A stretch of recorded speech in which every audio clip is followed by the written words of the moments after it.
Chapter 5. South of Saint-Giron, near the Spanish-French border, is the deepest abyss in France, the Gouffre Martel. Gouffre Martel. Its caverns twist for miles under the Pyrenees. It is the most formidable cavern hospital on Terra. No patient has ever jaunted out of its pitch darkness. No patient has ever succeeded in getting his bearings and learning the jaunt coordinates of the black hospital depths. Short of prefrontal lobotomy, there are only 3 ways to stop a man from jaunting: a blow on the head producing concussion, sedation, which prevents concentration, and concealment of jaunt coordinates. Of the 3, the jaunting age considered concealment the most practical. The cells that line the winding passages of Gouffre Martel are cut out of living rock. They are never illuminated. The passages are never illuminated. Infrared lamps flood the darkness. It is black light visible only to guards and attendants wearing snooper goggles with specially treated lenses. For the patients, there is only the black silence of Gouffre Martel, broken by the distant rush of underground waters. For Foyle, there was only the silence, the rushing, and the hospital routine. At 8 o'clock, or it may have been any hour in this timeless abyss, he was awakened by a bell. He arose and received his morning meal, slotted into the cell by pneumatic tube. It had to be eaten at once, for the china surrogate of cups and plates was timed to dissolve in 15 minutes. At 8:30, the cell door opened, and Foyle and hundreds of others shuffled blindly through the twisting corridors to sanitation. Here, still in darkness, they were processed like beef in a slaughterhouse, cleansed, shaved, irradiated, disinfected, dosed, and inoculated. Their paper uniforms were removed and sent back to the shops to be pulped. New uniforms were issued. Then they shuffled back to their cells, which had been automatically scrubbed out while they were in sanitation. In his cell, Foyle listened to interminable pneumatic talks, lectures, moral, and ethical guidance for the rest of the morning. Then there was silence again, and nothing but the rush of distant water and the quiet steps of goggled guards in the corridors. In the afternoon came occupational therapy. The TV screen in each cell illuminated, and the patient thrust his hands into the shadow frame of the screen. He saw 3-dimensionally, and he felt the broadcast objects and tools. He cut hospital uniforms, sewed them, manufactured kitchen utensils, and prepared foods. Although actually he touched nothing, his motions were transmitted to the shops where the work was accomplished by remote control. After 1 hour of this relief came the darkness and silence again.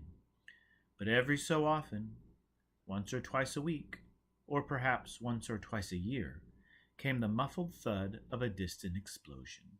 The concussions were startling enough to distract Foyle from the furnace of vengeance that he stoked all through the silences. He whispered questions to the invisible figures around him in sanitation. "What's them explosions?" "Explosions? Blow-ups. Hear 'em a long way off, me. Them's blue jaunts." "What?" "Blue jaunts. Every sometime a guy gets fed up with old Jeffrey. Can't take it no more, him. Jaunts into the wild blue yonder." "Jesus." "Yep. Don't know where they are, them. Don't know where they're going. Blue jaunt into the dark, and we hear 'em exploding in the mountains. Boom! Blue jaunt." He was appalled, but he could understand. The darkness, the silence, the monotony destroyed sense and brought on desperation. The loneliness was intolerable. The patients buried in Gouffre Martel prison hospital looked forward eagerly to the morning sanitation period for a chance to whisper a word and hear a word. But these fragments were not enough, and desperation came. Then there would be another distant explosion. Sometimes the suffering men would turn on each other, and then a savage fight would break out in sanitation. These were instantly broken up by the goggled guards, and the morning lecture would switch on the moral fiber record preaching the virtue of patience. Foyle learned the records by heart, every word, every click and crack in the tapes. He learned to loathe the voices of the lecturers, the understanding baritone, the cheerful tenor, the man-to-man bass. He learned to deafen himself to the therapeutic monotony and perform his occupational therapy mechanically, but he was without resources to withstand the endless solitary hours. Fury was not enough. He lost count of the days, of meals, of sermons. He no longer whispered in sanitation. His mind came adrift and he began to wander. He imagined he was back aboard Nomad, reliving his fight for survival. Then he lost even this feeble grasp on illusion and began to sink deeper and deeper into the pit of catatonia, of womb silence, womb darkness, and womb sleep. There were fleeting dreams. An angel hummed to him once. Another time she sang quietly. Thrice he heard her speak. "Oh, God!" and "God damn!" and "Oh!" in a heart-rending descending note. He sank into his abyss, listening to her. "There is a way out," his angel murmured in his ear, sweetly comforting. Her voice was soft and warm, yet it burned with anger. It was the voice of a furious angel. "There is a way out." It whispered in his ear from nowhere, and suddenly, with the logic of desperation, he came to him that there was a way out of Wolf Martel. He had been a fool not to see it before. "Yes," he croaked, "there's a way out." There was a soft gasp, then a soft question. "Who's there?" "Me is all," Foyle said. "You know me." "Where are you?" "Here, where I've always been, me." "But there's no one. I'm alone." "Got to thank you for helping me." "Hearing voices is bad," the furious angel murmured. "The first step off the deep end. I've got to stop." "You showed me the way out. Blue Jaunt." "Blue Jaunt, my God. This must be real. You're talking the gutter lingo. You must be real. Who are you?" "Gully Foyle." "But you're not in my cell. You're not even near. Men are in the north quadrant of Wolf Martel. Women are in the south.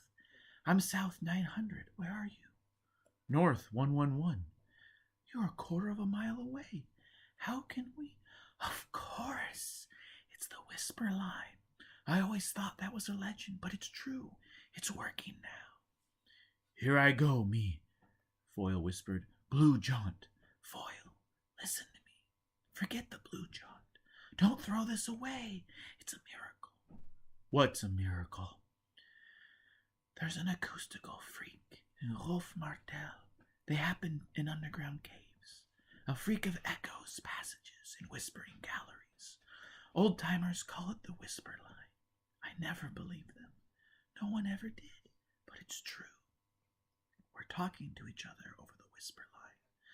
No one can hear us but us. We can talk, Foyle. We can plan. Maybe we can escape."